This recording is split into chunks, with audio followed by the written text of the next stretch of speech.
大家好，我是拿着话筒戴着眼镜的拉塞偏偏。本期视频要说的电影，偏偏曾经出过1分钟版本。然而5年过去了，这部电影的创意和形式，在科幻片背书的现在，仍旧值得拿出来好好讲讲。它就是由马特·戴蒙主演的《我在火星种土豆之火星救援》。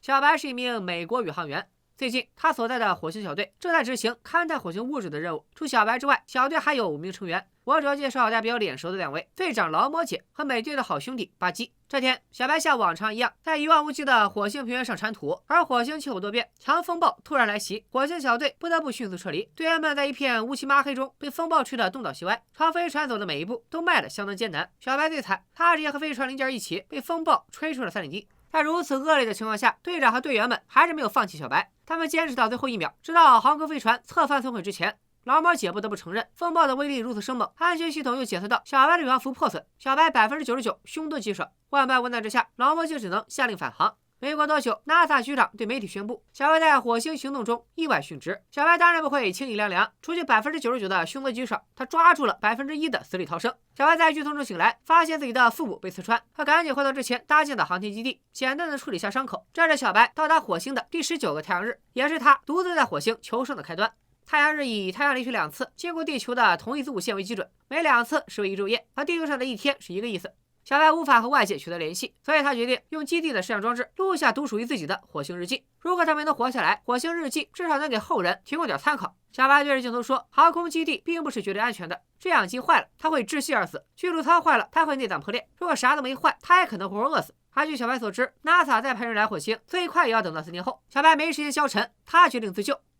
小白先查看了基地里的储备粮食，满打满算也就够吃400多天。然后他在食物柜里发现了一包新鲜的土豆。巧了，小白在当宇航员之前，刚好就是一个植物学家。老话说得好，不想当宇航员的植物学家种不出好土豆。小白把航空基地布置成了蔬菜大棚，在火星上铲了足够的土，用大家留下的奥利给施肥。现在万事俱备，只差浇水，这可难不倒小白。他找到基地附近剩下的火箭燃料井，然后自制了简易设备，先将燃料风化成氢气和氧气，再点火，利用氢气和氧气燃烧，生成水的原理取水。好家伙，当场就炸了！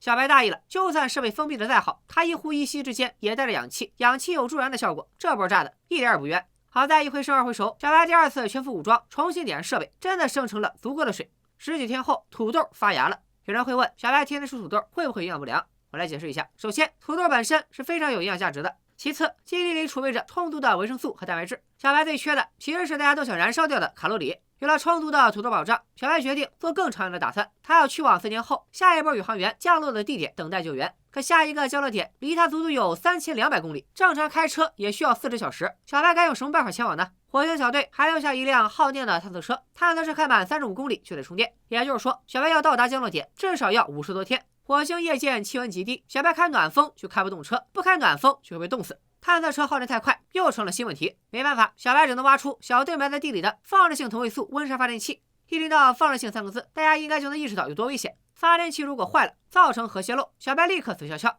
但俗话说得好，撑死胆大的，饿死胆小的。小白带上了发电器，每天白天从航空基地出发，前往更远的地方，晚上再回到航空基地，一来一回试探探测车的耗电量。路上他还不忘苦中作乐，跟着队长留下的老哥律动。另一边，在遥远的地球 ，NASA 高层正在讨论是否尽快派飞船重回火星。毕竟宇航员殉职是大新闻，现在立刻返回火星找尸体，更有助于提升 NASA 的大众口碑，形象一上去了，再找政府批预算也更容易。可还没等局长下达指令，小白在火星的动态就被发现了。局长默默无语，两眼泪，耳边响起打脸声。毕竟他前几天才对着全国媒体深情哀悼过小白的死亡，现在再说对不起，我们看错了，小白没死，逗你玩。NASA 的权威往哪搁？局长选择将真相公诸于众。现在全世界都知道有个倒霉催的宇航员在火星求生，只有小白的队友不知情，因为火星小队正在宇宙的不知道哪个角落执行任务。局长不想让他们分心，所以要对火星小队隐瞒实情。目前拯救小白计划分为 NASA 局长代表的官方保守派、技术团队代表的突破创新派，还有公安团队代表的别问我，我啥也不懂派。根据小白的行动轨迹，技术团队猜到他想去4年后的着陆点。为了防止小白在获救前先饿死，局长要求技术团队在3个月内将补给装在探测器上送到火星。技术团队能完成任务吗？咱们接着往下看。镜头回到火星，小白也在继续努力。在土豆大丰收之后，他开始寻找赢了地球的方法，还真让他找到了一个老宝贝。那是1996年 NASA 发射到火星的探测器探路者号，老宝贝还能用，令小白非常感动。这样一来，小白和地球终于可以通过探路者号的摄像头沟通了。只不过老宝贝的动作不太灵活，旋转角度也不够精确。要是让摄像头通过旋转指出英文26个字母，肯定有误差。所以聪明的小白想到了16进制，用数字0到9，字母 A 到 F 在摄像头四周摆了一个圈，每2个数字或字母组合在一起，就代表一个相关的字母。小白只要把字母拼成单词，就能知道地球的乡亲们想和他说啥。技术团队靠这个办法远程教小白入侵探测车的电脑，让探测者号的通讯设备连接探测车，宇航局就能介入探测车上的广播频率，从而和小白打字交流。他们告诉小白，宇航局已经在制定救援计划，物资补给也提上了日程，他们一定会让小白活着回来。除了自己的生存大计，小白更担心火星小队的队员们。他立刻问队友们咋样了，可局长希望其他人能心无旁骛地继续工作，所以局里一直没告诉队员们小白还活着。小白不能理解这种做法，凭什么为了所谓的任务就要剥夺队友的知情权？他的队友们一定还在为他伤心难过。小白一生气，也不顾及什么高层指示，什么大局为重，直呼 NASA 官僚主义。殊不知，全世界都在关注着小白的动向，他和地球沟通敲下的每一个字母都在同步对外直播。局长被舆论抨击，没得办法，只能将小白还活着的消息转告给火星小队的成员。大家得到消息都又惊又喜，无比期待和小白团聚。自从能和地球联络，小白更是有了盼头。他开始向同胞们展示他丰富的火星生活，其中最值得炫耀的当然是他那片欣欣向荣的土豆田。只不过欢乐的时光总是短暂的，意外再次发生，航空基地出现破损，炮们瞬间飞向宇宙。小白的航空服和头盔都在强气流中遭到了不同程度的损坏，且火星夜间温度极低，在基地完全暴露的情况下，他为之骄傲的土豆田也毁于一旦。这对小白来说无疑是巨大打击，他只能回到探测车进行休整。小白算了算，没有新土豆的情况下，他顶多能活609天。另一头，得知小白的遭遇，局长认为往火星送补给的日程必须提前，这对技术团队来说压力非常大。可是为了让小白能活下去，他们没有退路可言。火星、地球双方都在努力，小白没有被突发状况打败，他很快给航空基地做了简单的修补，然后记录了土豆的存货，尽量减少摄入，以确保能活到补给到来的那天。1个月之后，技术团队完成任务，补给终于装满了探测器，发上火星。可就在 NASA 的工作人员们大声欢呼庆祝的时候，探测器异常波动，飞行轨迹出现偏差，发射失败。苦苦等待补给的小白这次真的有点失望。他坐在鸟不拉屎、鸡不生蛋的火星，联络队长劳模姐，希望他能帮个忙。如果自己死在火星，就请劳模姐告诉他的父母，他有多热爱宇航员这份职业，并愿意为探索宇宙的使命牺牲，以及他在火星最后的日子过得不错，让爸爸妈妈别为他伤心，他永远不会后悔选了现代这条路。事已至此，所有人都以为无力回天。然而危机往往能制造转机。中国宇航局得知小白的事，想到中国的太阳神号助推器可以进入火星轨道，不过因为太阳神号的数据是机密，所以如果中国宇航局不主动告知 ，NASA 永远想不到来寻求帮助。可中方如果向 NASA 提供助推器，咱们的航天计划就要面临搁置。但这一回，为了拯救宇航员小白，中国宇航局还是决定和 NASA 合作。与此同时，一个名不见经传的天体动力学家向局长提供了新方案，可以大大提升物资交接的效率。那就是探测器无需着陆火星，而是进行近飞对接。也就是说，探测器不用进入火星轨道，只要在靠近火星的时候，让小白运作飞行器在空中接物资就行了。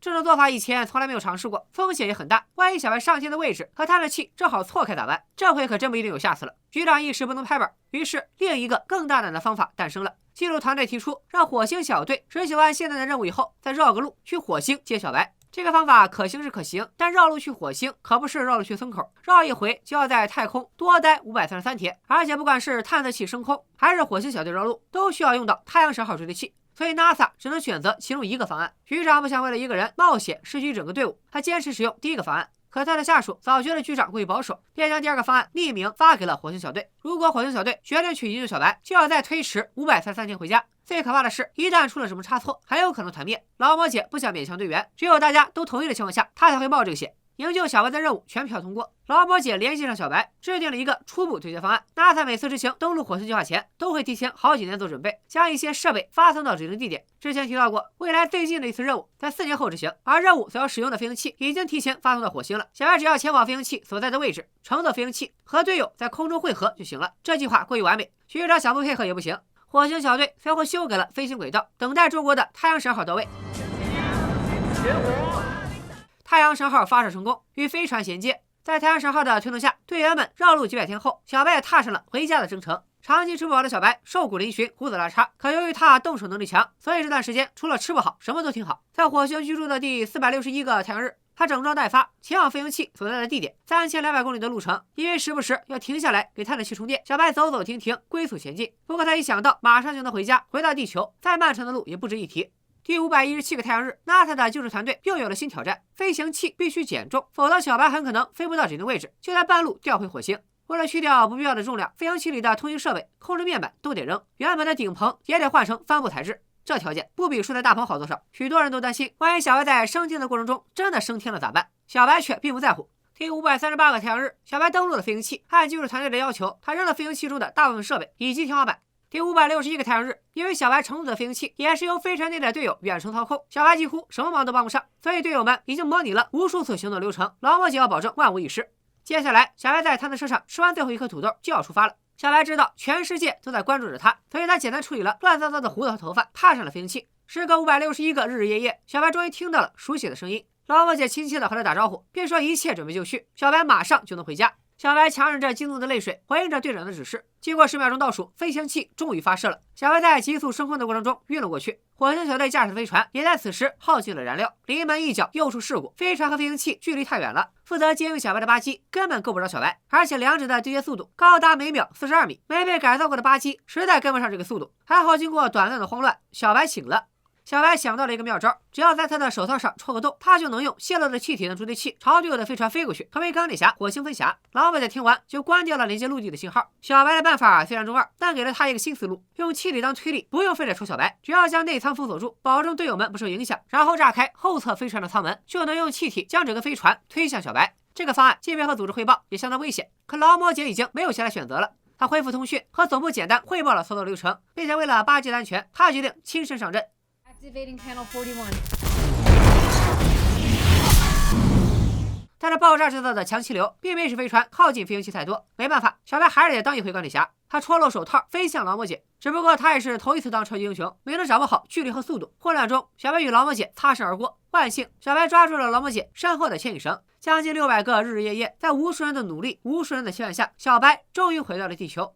这段火星之旅充满了危险，但也无比奇妙。小白把自己的经历告诉了一代又一代梦想成为宇航员的后辈。当一波又一波的宇航员踏上探索火星的旅程，他们都会记得有史上最命大的宇航员小白靠种土豆成为了火星传奇。看完这部电影，相信很多人会有一个疑问：去全世界之力，耗资接近几百亿美元，去救一个人，值不值得？其实原著里有回答这个问题。首先，人命是无法用金钱来衡量的。其次，如果这次救援成功，对全人类的和平事业，对全世界航天科技的发展，都会产生巨大的激励鼓舞作用。第三，拯救小白这件事本身同样会带来巨大的经济价值。这是小白在火星上艰难求生的经历，其科研意义要超过之前所有火星探索任务之和。说直白点，这个钱花的绝对值。当然了，这部电影毕竟是软科幻，肯定会有一些理论上的小 bug， 偏偏一个文科生也不敢造次。大家如果觉得有哪些不合理的地方，可以在评论区讨论，也可以直接敲在弹幕里。我个人认为，《火星救援》这部电影最大的亮点，一是马特·达蒙的独角戏，自说自话、自娱自乐、自产自销，他完美诠释了一个没有英雄色彩的男主角，一个遇难的宇航员，更是一个生活艺术家。且从头到尾没有苦大仇深的探讨宇宙，也没有刻意煽情卖惨，让观众觉得变成在火星上也不过如此。只要肯想敢干，今天种土豆，明天就能做地主。二是研究过程充满了意外之喜，不管是96年的探路者号，还是提出天才创想的天体动力学家，以及最后炸飞船的壮举，一切看起来都是那么不可思议，但又处理的合情合理。当然，最让人惊喜的还是中国宇航局的加入。虽然制作团队还是对中国的航空事业不太了解，有些桥段和实际不符，但不论是《火星救援》的原著，还是电影之中，都展现了中方的慷慨大度、倾囊相助。可见我大厅上的航空航天事业不用吹，真的是领先世界的水平。最后我想说，人生一如小白所说，不管你在火星还是在地球，不论你在路上还是在原地，不但解决问题，就是活下去的动力，也是生命的意义。拜了个拜。